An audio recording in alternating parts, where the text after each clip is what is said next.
Good day, all.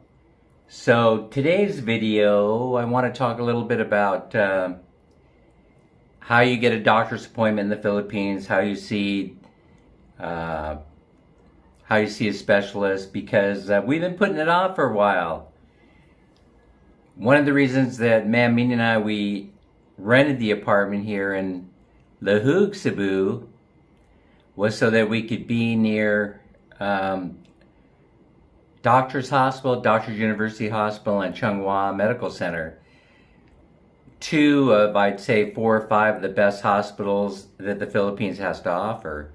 And yet, despite the fact that we did this for the purpose of being close to or having access to medical care, I have yet to figure out how the thing works.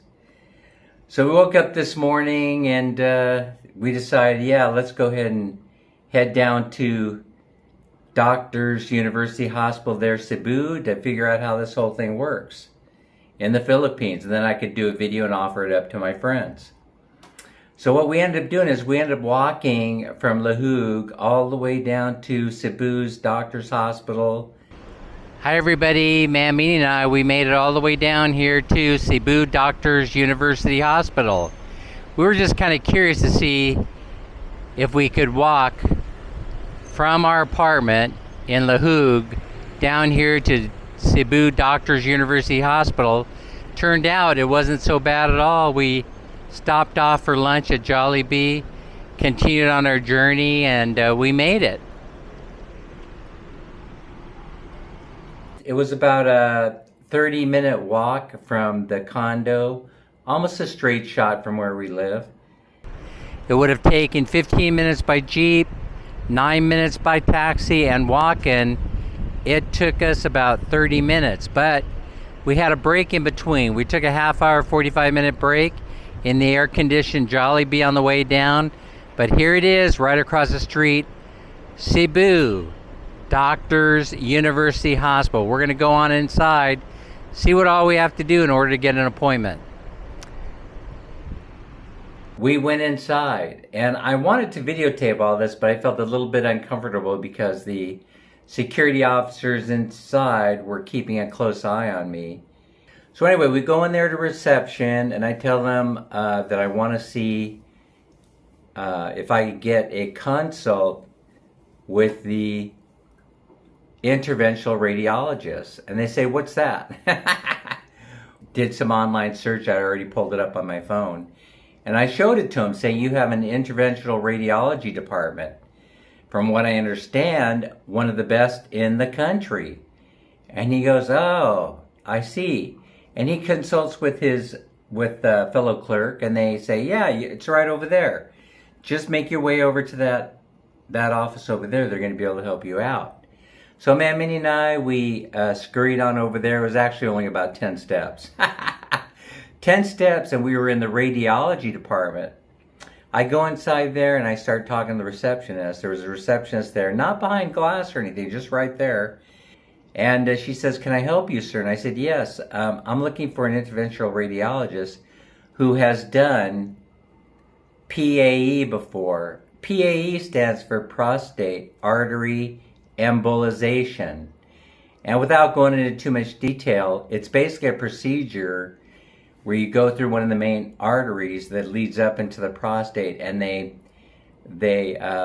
inject it through a Foley catheter with medical polymers which form a plug so that it kills the prostate. This is for people that have benign enlarged prostate. So that's what we were looking for, somebody who'd done it before. So she says, I'm going to go discuss this with the consultant, and I'll be right back. So I wrote it down for her. I had written down everything so that they could easily understand what I was looking for. And they did. She said, oh yes, I've heard of this procedure before. And then she goes, disappears into a room for a few minutes and comes back out. She says, the doctor would like to talk to you. And I said, the doctor will consult with me now? She goes, yes, the doctor is available to consult with you. The doctor introduced himself, and he says, I'm an interventional radiologist. I've done this procedure before. I go, would you be willing to do it again? He says, yeah.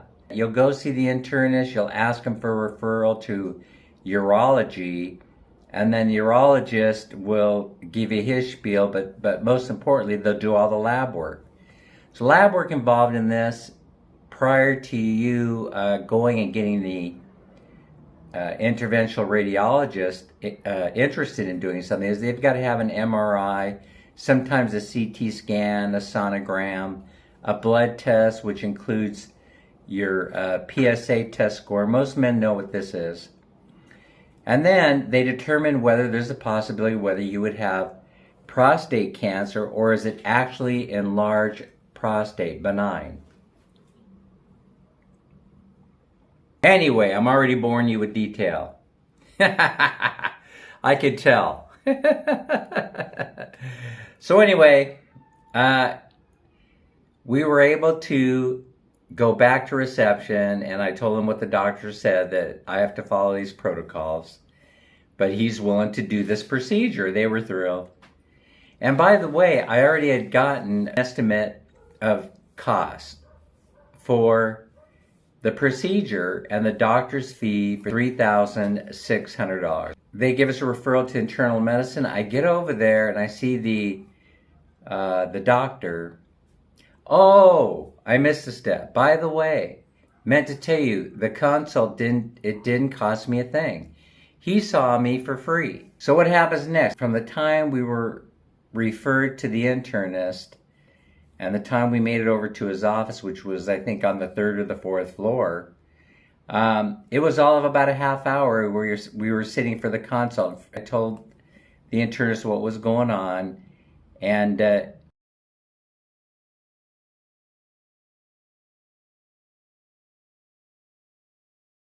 I could make an appointment because there was a text phone number on the office door, and I got a picture of it so I can call the doctor and set up an appointment.